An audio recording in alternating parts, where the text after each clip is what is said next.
पवन का एक बहुत अच्छा सा प्रश्न आया है और लगभग मेरा मानना यही है कि बहुत सारे साधकों के साथ आरंभिक काल में घटता है। उन्होंने पूछा है कि जब हम सत्य की यात्रा पर निकलते हैं तो हमें भी ये ख्याल आता है कि हम जो हमें प्रेम मिल रहा है, जो आनंद मिल रहा है, इसको हम अपने परिवार, अपने मित्रों में बांटें। लेकिन ऐसा करते करते कभी कभी हमें ये भी ख्याल आने लग जाता है कि जैसे हम सब जानते हैं और उनको बताते बताते हमें अहंकार आने लग जाता है। कभी कभी खुद गुरु होने जैसा भान भी आता है।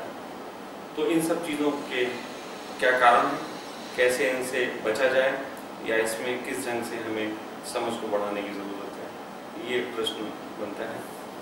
चलो बड़ी अच्छी सी बात है। हमने एक स्लोगन सुना हुआ है, सभी लोगों ने सुना होगा कि नया मुल्ला ज्यादा प्याज खाता है। धर्म के पथ पे 3 तरीके की अवस्थाएं आती हैं: तोता, श्रोता और फिर होता। तोते का अर्थ होता है जितना सुना उतना बड़बड़ करने लगा, जितना सुना उसको बोलने लगा। श्रोता का अर्थ होता है जो सुन रहा है, जो पी रहा, जो बोल कम रहा, जो सिर्फ पीने में रस देगा। और फिर तीसरी अवस्था होती है जब होता है।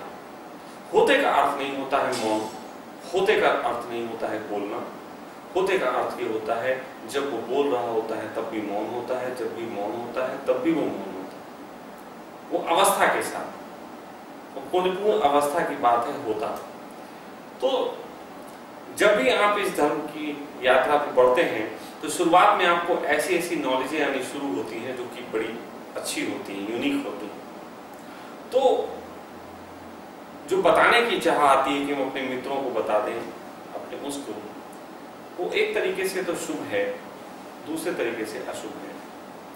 शुभ इन अर्थों में होती है कि दूसरे के प्रति प्रेम की आकांक्षा से भर जाना, दूसरे को कुछ देने की आकांक्षा से भर जाना आप में सात्विक वृत्ति को बढ़ाता है। लेकिन दूसरे अर्थों में गलती होती है कि वो जो चीज होती है, वो जो बातें होती हैं, वो आपने तो भी इंप्लीमेंट की नहीं और दूसरों को बताने लगे, उससे अहंकार आता है। अहंकार का अर्थ होता है जिसकी स्वयं की कोई रीढ़ नहीं, जो दूसरे के सहारे खड़ा। अहंकार सदा दूसरे के सहारे खड़ा होता है। जैसे आज अहंकार को थोड़ा समझ लें। कृष्ण कहते हैं कि अर्जुन से, अर्जुन तुम मेरी शरण में आ। तो कृष्ण जब कह रहे हैं कि तू मेरी शरण में आ, तो वो अहंकार नहीं है, क्योंकि कृष्ण स्वयं की घोषणा कर रहे हैं। कृष्ण वहां कह रहे हैं कि मैं हूं, मेरी शरण में आ जा। लेकिन अगर कृष्ण ये कहें कि अर्जुन तू मेरी शरण में आ क्योंकि मैं तेरा रिलेटिव होता हूं, अर्जुन तू मेरी शरण में आ क्योंकि मेरे पास जो है बहुत बड़ी सेना है, अर्जुन तू मेरे पास इसलिए शरण में आ जा क्योंकि मेरे पास सुदर्शन चक्र है, अर्जुन तू मेरे पास इसलिए आ जा क्योंकि मैं बहुत चालू किस्म का इंसान हूं। अगर वो इस किसी प्रकार की घोषणा करते तो उनका अहंकार होता है, क्योंकि अहंकार सदा दूसरी चीज से अपनी महानता को दर्शाता है। आजकल आपने देखा होगा कि स्त्रियां किसी न किसी को गुरु बना देती हैं, किटी पार्टी में जाती हैं, वो अपने गुरु की तारीफ करती हैं, वो अपने गुरु की तारीफ करती हैं। तो जैसे पहले गहनों के माध्यम से अपने अहंकार को घोषित करती थी, आज वो अपने गुरुओं के नाम से अपने अहंकार को घोषित करती हैं। तो ये भी अहंकार का कारण बन जाता है। धर्म अक्सर अहंकार का कारण बन जाता है।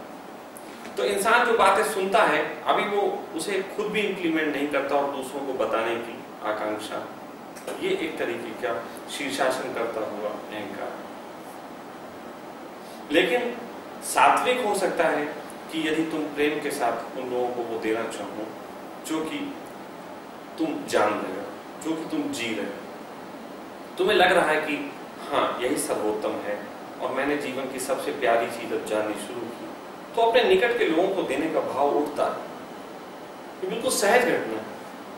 ओशो ने अपने सभी सन्यासियों को अपने पहले प्रवचन जो रिकॉर्डेड था, अनंत की पुकार, उसके पहले पैराग्राफ में भी एक बात कह दी थी कि जो व्यक्ति दूसरों को कुछ देने की आकांक्षा से भर जाता है, वही व्यक्ति उस आकांक्षा के कारण ही आनंद को उपलब्ध होता है दूसरों के लिए। उन्होंने फिर एक कहानी सुनाई थी बुद्ध की, कि बुद्ध के बारे में ये कहा जाता है कि बुद्ध स्वर्ग के दरवाजे पे खड़े, लेकिन अंदर प्रवेश नहीं कर रहे। उनसे पूछा गया कि अंदर प्रवेश क्यों नहीं कर रहे, तो उन्होंने कहा जब तक और लोग अभी बाकी हैं आने के लिए, वो अंदर ना आ जाए, मैं कैसे प्रवेश कर सकता हूं। तो बुद्ध की करुणा इतनी विराट थी कि वो हर इंसान को दे देना चाहते थे, हर इंसान को वो दे देना चाहते थे जो उन्होंने जाना। इसी महाकरुणा के कारण वो इतनी विराट चेतना को उपलब्ध हुई। लेकिन आजकल की स्थिति ऐसी है कि लोग जो हैं वो बांटना नहीं चाहते। दो तरीके के लोग मैं धर्म जगत में देखता हूं। एक वो जिनको कुछ मिला नहीं है और दूसरों को ये बता के कि मुझे मिल गया और अपने अहंकार को पोषित कर रहे हैं। दूसरे वो लोग हैं जिन्हें थोड़ा बहुत स्वाद लगने लगा, लेकिन दूसरों को इसलिए नहीं बताते कि अरे क्या बताना, अभी हम जब कुछ पा जाएंगे, जब पूर्णता बुद्धत्व को उपलब्ध हो जाएंगे तभी बताएंगे। तो ये पूर्णता कभी नहीं आती। मेरे घर में एक बहुत अच्छा सीनरी लगी हुई थी जब मैं छोटा था। उस सीनरी के नीचे एक बहुत अच्छा स्लोगन था, फाइंड अ वे और मेक इट। या तो एक अच्छा रास्ता निर्मित करो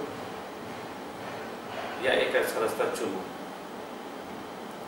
मैं सोचा करता था कि ये दो बातें किस तरीके से। एक बार मैंने एक से कही कि थोड़ा ध्यान करो, थोड़ा बांटो, थोड़ा लोगों को भी समझाओ। तो एक पत्रकार वहां बैठा था, उसने मुझसे प्रश्न किया कि स्वामी जी पहले बांटे या पहले जाने, पहले खुद जाने कि दूसरों को समझाएं। तो मैंने कहा जितना जाने उतना दूसरों को समझाएं, समझाने में थोड़ा और जानेंगे, फिर वो आप खुद पे इम्प्लीमेंट करें, वो फिर अपने में जितना इम्प्लीमेंट करने फिर उतना दूसरों को बताएं। ऐसे करके लेन देन से कहानी बढ़ती चली जाती है ना। एक बहुत प्यारा सा गाना है जो मैं सबको सुनाना चाहता हूँ। वो गाना बहुत अच्छी बात कहता है। लोग अक्सर किनारा ढूंढते रहते हैं, लोग अक्सर मंजिल ढूंढते रहते हैं, और मंजिल का हमें खुद भी पता नहीं। हमारी अंतिम मंजिल क्या हो सकती है? मनुष्य होने का अंतिम परिणति हो सकती है बुद्धत्व, और बुद्धत्व की मंजिल हो सकती है कि औरों को भी बुद्धत्व मिल जाए। तो इसका मतलब यह है कि हमें मंजिल तब पता लगेगी हम जब दूसरों को मंजिल बताना शुरू करेंगे। तो इसी तरीके से एक गाना है, तुम बेसहारा हो तो किसी का सहारा बनो, तुमको अपने आप ही सहारा मिल जाएगा। कश्ती कोई डूबती पहुंचा दो किनारे पे, तुमको अपने आप ही किनारा मिल जाएगा। तुम बेसहारा हो तो जीवन तो एक जैसा होता है, कोई हंसता कोई रोता है। सब्र से जीना आसान होता है, फिक्र से जीना मुश्किल होता है।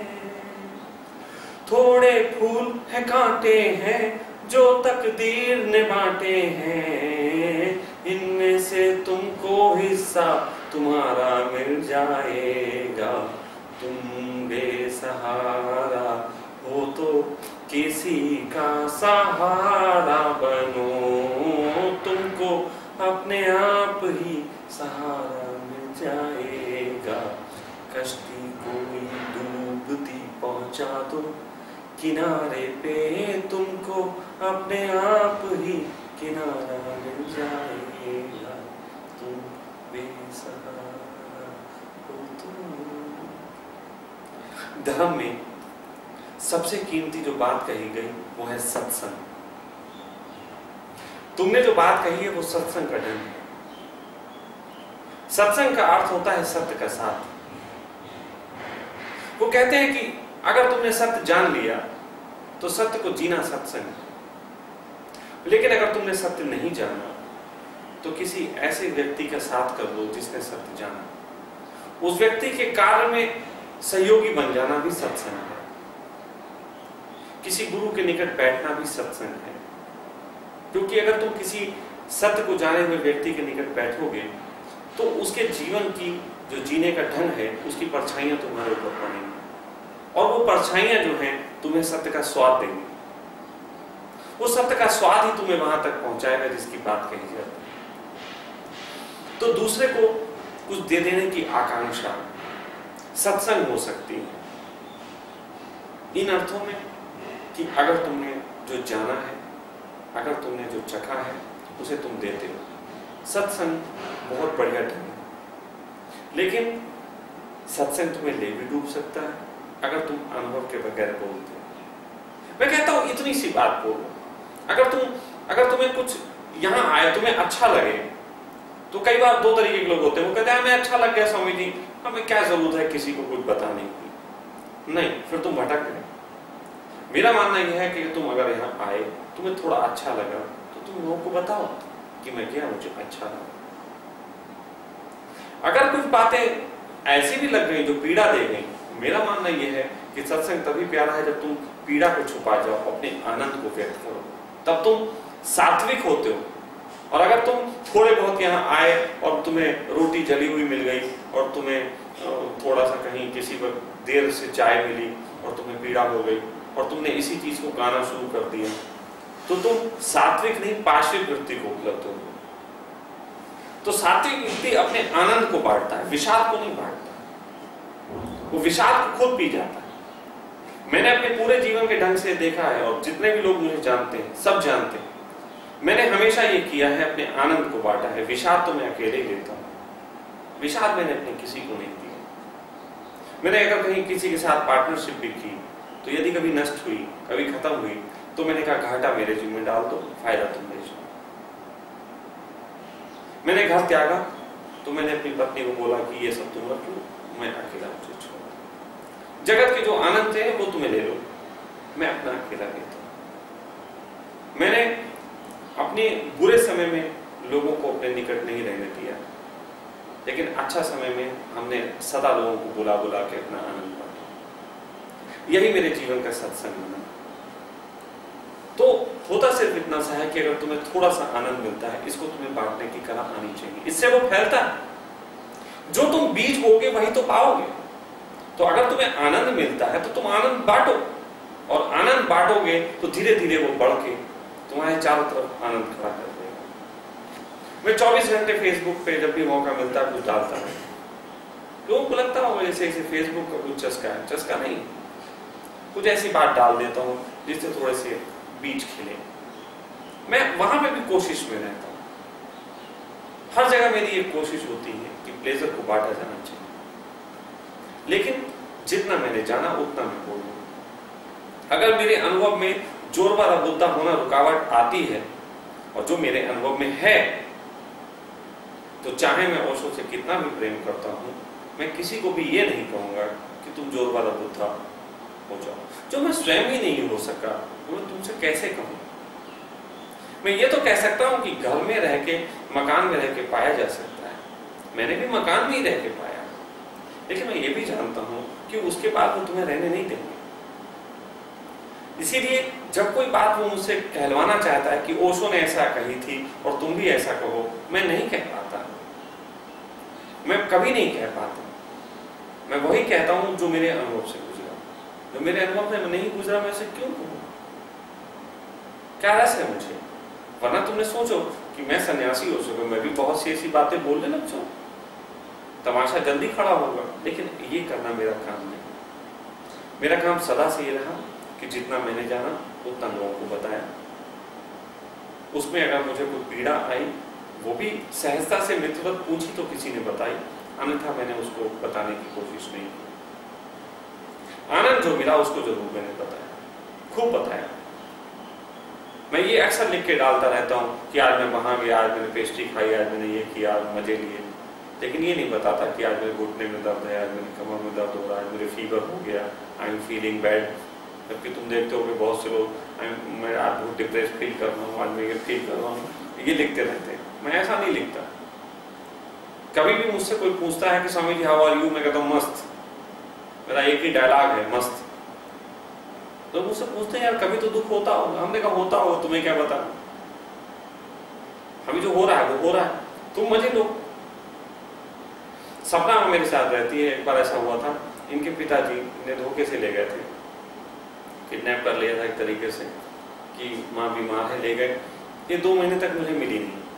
10-12 दिन तक मैं ढूंढता रहा, प्रयास करता रहा, पुलिस में भी रिपोर्ट लिखाई, इसकी कोई खबर नहीं मिली।